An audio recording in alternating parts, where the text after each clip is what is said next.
Many accidents are mostly caused by the poor road network, reckless driving or even unfavorable weather. Year after year, many Kenyans lose their lives, leaving their families in agony of losing a family member.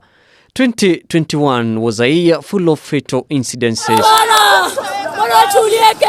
Early December, 23 people died after the bus they were traveling in plunged into River Enziu in Mwingi. The bus was carrying church members to a wedding. According to the eyewitnesses who were at the scene, 14 people were rescued from the sinking bus. Later on, KDF officers joined the rescue operation that was led by local divers. Those who have lost their loved ones, we want to all say, Paul, united we have stood with you and we will continue to stand with you. And in another sad news, a police officer killed 6 people before committing suicide in Dagoretti. Benson Imbatu shot dead his wife before his shooting spree and later on taking his own life. After the incident, Interior Cabinet Secretary Fred Matiang'i said that initial probe links killings to a love triangle. The incident led locals in Kabete to hold protests, blocking roads and lighting fires, protesting the conduct of the officer.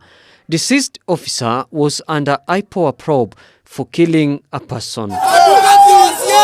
In the month of November, residents of Mukuru Kwajenga in Nairobi were left homeless after demolitions that continued for days.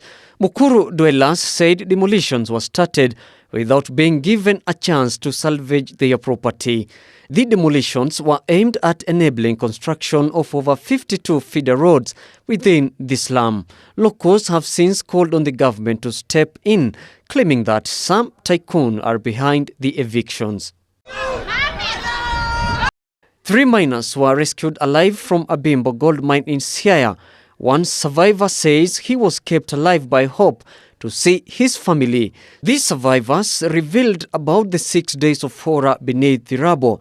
A number of miners were trapped when the gold mine collapsed, leaving their families in agony. The education sector was also affected. The burning of school dormitories in Kenya is a tradition that has been going on for long. Students burn down dormitories whenever they want something to happen or don't want to do something. Dormitories have been burned for such reasons as getting the school to change diet or even to avoid certain examinations. Tens of schools have been burnt down this year, incidences that have been condemned by the Education Ministry. And in the real estate sector, one person was injured as property of unknown value was destroyed after a 9-story building which was under construction collapsed in Ruiru, Kiambu County.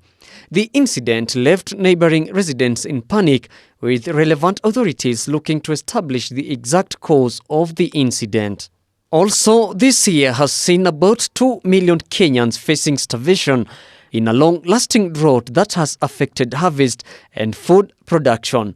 The government has declared the situation a national disaster, in northeastern Kilifi, Tana River and Kwale being the most affected. The devastating drought occurred after the rains failed, affecting the farming calendar. These were the horrifying things that shook Kenyans at large. And as we usher in the new year, let's kickstart the year responsibly. Do not drink and drive. Kaindo Stefano, Ebru TV.